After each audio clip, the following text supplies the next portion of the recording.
मैं इस समय गाजियाबाद के सदर तहसील में मौजूद हूं, जहां आप देख रहे हैं मेरे पीछे तमाम अधिवक्ता बैठे हुए हैं। साथ में ये सब तमाम अधिवक्ता यूं ही नहीं बैठे हैं, 20वां दिन है आज इस हड़ताल का। क्या कुछ लेकर था, देखिए ये मेरे पीछे आप नारेबाजी भी देख रहे हैं, वकील एकता जिंदाबाद। ये कोई पहला प्रकरण नहीं है कि हड़ताल हड़ताल तो सरकार की मंशाओं के पीछे छिपा होता है। सरकार देखिए इस बात को, हड़ताल कैसे खत्म करानी है, पर हड़ताल किस बात को लेकर है, हमारे साथ बताने के लिए एसोसिएशन के अध्यक्ष अशोक जी साथ में हैं। तो बताएंगे कि क्या मामला है पूरा। हालांकि ये सारा जो मामला है निजीकरण को लेकर, पर इसमें क्या क्या बिंदु हैं, हम बिंदुवार बात करेंगे। सर आपका स्वागत है। ये हड़ताल 20वें दिन है आज हम देख रहे हैं जी अशोक जी, तो आप बिंदुवार बताएं कि क्या क्या मांगे हैं इस हड़ताल में बैठे अधिवक्ताओं की। देखिए, मांगे निजीकरण के विरोध में है, जो निजीकरण किया जा रहा है, क्योंकि जो 20-25 लाख व्यक्ति इस विभाग से जुड़ा हुआ है, इस कार्य से जुड़ा हुआ है, उसका क्या होगा।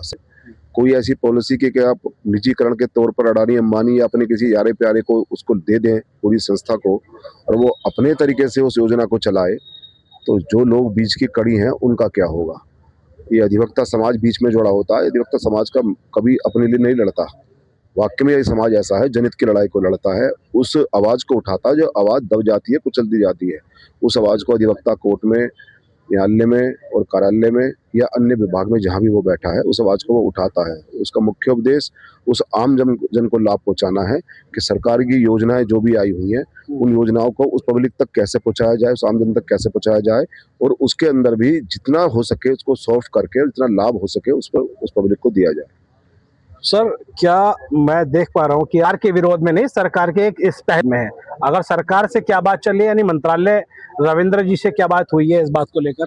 देखिए, हम विभाग नियम सर गया है, उसमें सर्वर सिस्टम इतना बेकार है कि पूरा पूरा दिन सर्वर डाउन रहता है, और एक काम को जो कायदे में उसका आधे घंटे का भी नहीं है, उसमें पूरा पूरा दिन उसको लगता है। तो ये योजना, ये सब चीजें, स्कीमें हैं, योजनाएं हैं, मंत्री तक नहीं पहुंचती। मंत्री सिर्फ अपना काम माननीय मुख्यमंत्री जी की गुड वर्क में लिखवाने के लिए कि मैंने ये कर दिया, फला कर दिया, ये कर दिया, कोई ना तो मुख्यमंत्री जी को पता ग्राउंड जीरो पे क्या हो रहा है, ना मंत्री जी को पता। सिर्फ गुड वर्क में नाम दिखाने को है कि पहले इतना रेवेन्यू आता था और अब इतना आ रहा है, हमने उसमें ये कर दिया और वो कर दिया। ग्राउंड पे देखिएगा क्या कर दिया आपने, अब ग्राउंड पे देखिएगा। सर क्या नाम है आपका।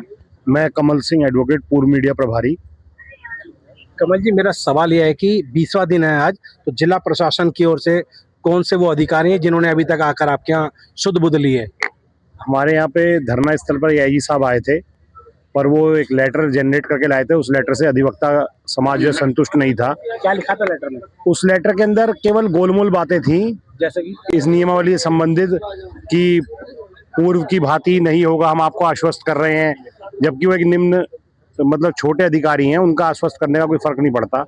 आईजी स्टाम्प जब तक आश्वस्त ना करे, मंत्री कब तक बयान ना दे, उनकी कोई बातों का कोई महत्व नहीं मानते हम लोग।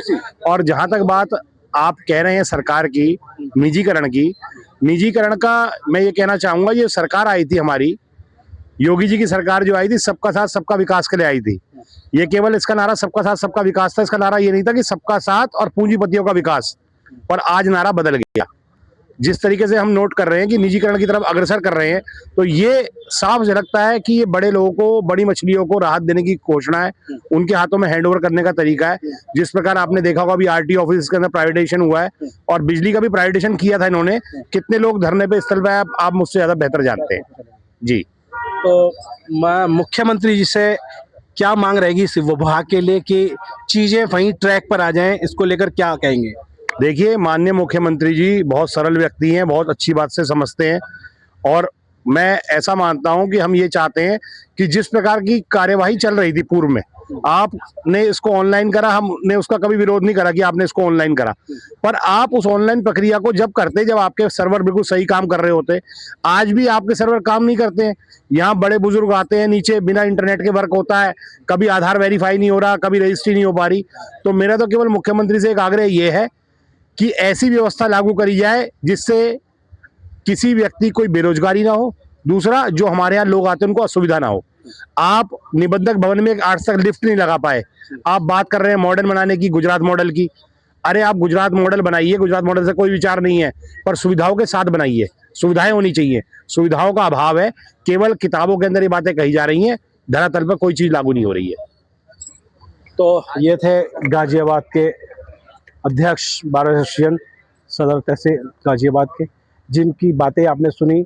मुख्यमंत्री जी से जो ये मांग है कि निजीकरण ना हो और जो पहले की जो चीज़ें चल रही हैं ऑनलाइन, उनमें सुधार की भी आवश्यकता है। गाजियाबाद से इंद्रेश शर्मा, भारत 24 न्यूज़।